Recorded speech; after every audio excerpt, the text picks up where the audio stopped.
Hello guys! Hello! Welcome dito sa aking channel, Kapalaran 888 Libra. Libra, alamin natin kung anong messages, vibration, gabay, energy, para sa inyong lahat. Tay Money Career Financial Reading, April 2024, para sa lahat ng Libra. Okay. First card natin dito is etong sinasabi na kailangan mo Libra na tanggapin, 'di ba? Tanggapin natin kung ano yung nangyayari sa ngayon sa buhay natin, pera man 'yan, trabaho, negosyo. And if ever may mga kailangan kayo, like kailangan niyo ng tulong, kailangan niyo ng kasama, kailangan niyo ng karamay, ng proteksyon, kailangan niyo mangutang, kailangan kung ano man ang kailangan niyo yung tanggapin, 'di ba? Like kung may kailangan tayo, acceptance. Kasi minsan, dahil sa pride, kahit may kailangan tayo, hindi natin yon sinasabi. So, dito, sinasabi na kailangan mong i-release yung attachment mo doon sa pride or doon sa kung ano man tong naka-attach ka. Go with the flow. Diba? Para-pareho yung sinasabi sa inyo na air signs, Gemini, Libra, and Aquarius. And if ever man kailangan mo ng tulong, humingi ka ng tulong. Kasi hindi naman sign of weakness yung paghingi natin ng tulong eh. Kasi minsan yung iba nahihiya, natatakot dahil sa baka hindi sila pagbigyan or ganito ganyan.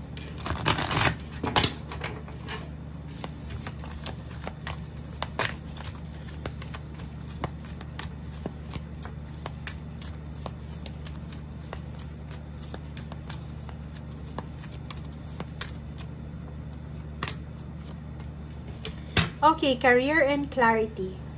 So, Libra, yun na nga, sa ngayon, siguro sa ngayon, acceptance ang kailangan natin. But, so susunod na mga araw, buwan at taon, or mga weeks, may clarity na. 'Di ba? Kung may hinahanap kang clarity ngayon, lalo na sa career, may iba sa inyo dito, ang tagal nyo na sa trabaho pero wala pa rin na clarity kung kailan kayo mapopromote, tataas yung posisyon, or kailan kayo magre-retire, or kailan kayo tataasan ng sweldo, or ganito ganyan. So, sinasabi ng baraha sa'yo dito na huwag kang mag-alala kasi parating na yung clarification, confirmation, pag-asa, para dito sa pag-akyat mo. It's either expansion ng career move, career change, or promotion, salary increase. Okay.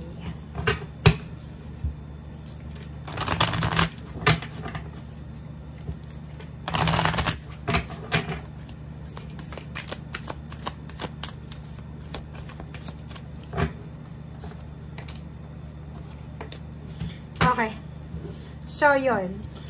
If ever na nasa decision making ka sa ngayon, like nahihirapan kang magdesisyon kasi pakiramdam mo walang way out, 'di ba? May mga ganun eh na sa sobrang stress natin, instead na makapag-desisyon tayo, hindi tayo nakakagawa ng desisyon kasi nauunahan na tayo ng pagpapanik, pag-aalala.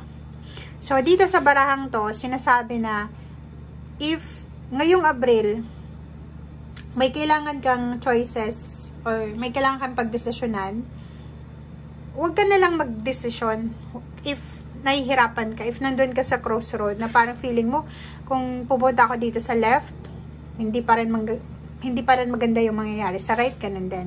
So, kung pakiramdam mo all tied up ka, like restricted, stagnant, ang magagawa mo dito is palipasin mo muna. Pwedeng huwag ka munang gagawa ng desisyon ng April, pagdating ng May, doon ka gumawa ng desisyon. Okay? Okay, so dito din, sa all tied up na to, isa sa dahilan kung bakit nag-aalala ka, is yun na nga, sa usaping pera siguro.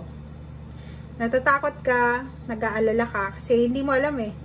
Hindi mo alam kung ano ba yung mangyayari bukas, makalawa, nasa tama ba akong direksyon, tataas yung posisyon ko sa trabaho, hindi ka lang ang nag-iisang zodiac sign na nasa ganyang sitwasyon.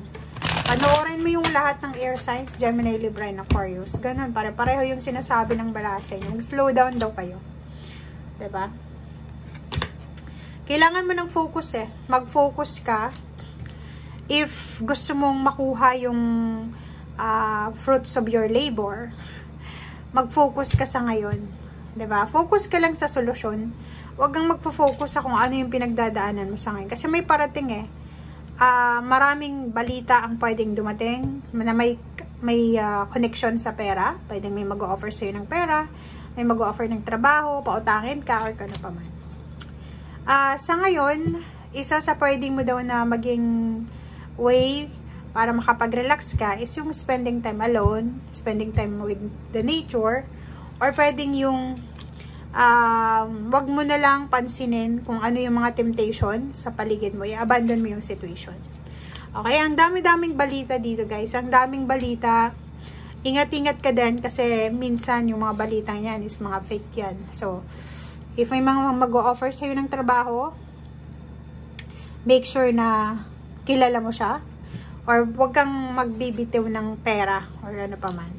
Ang nakikita ko sa'yo dito, it's either sa new moon or pwedeng sa solar eclipse, posibleng makakaramdam ka ng konting takot. Matatakot ka siguro kasi siguro ang dami-dami mong kailangan bayaran, ang dami mong kailangan na isettle, pero wala kang pera, wala kang savings or kano pa man. But yung iba naman sa inyo dito, it's either sa full moon or new moon or sa solar eclipse, may excitement kayong mararamdaman. Kasi, posibleng tapos na yung, o ikaw ay parent, tapos na yung pinag-aaral mo, tapos na yung obligation mo, and magagawa mo na yung kung ano yung gusto mong gawin sa pera mo. Parang ganun. So, yung mga duties and responsibilities nyo ay medyo gagaan. So, yun ang nakikita natin. May iba din sa iyo ditong travel, may lilipat ng tirahan. May mga iba sa inyo dyan na ang dami-dami yung gustong puntahan, gusto nyong mag-travel, or gusto mong lumipat ng ibang bansa, or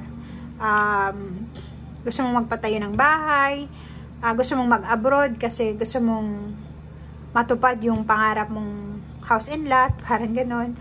And yung iba naman sa inyo dito is yung gusto kong makapunta ng ibang bansa, gusto kong lumipat ng ibang lugar kasi, or trabaho, or career, or company, kasi gusto kong tumas yung posisyon ko sa trabaho, or gusto kong makaipon ng pera, mabili ko yung lahat ng gusto ko, and mapatayuan ko ng bahay ang magulang ko, or ganito, ganyan. So, ang dami-dami mong pangarap, ang dami mong gustong gawin, na pwedeng this April, yun yung magbibigay inspiration sa'yo.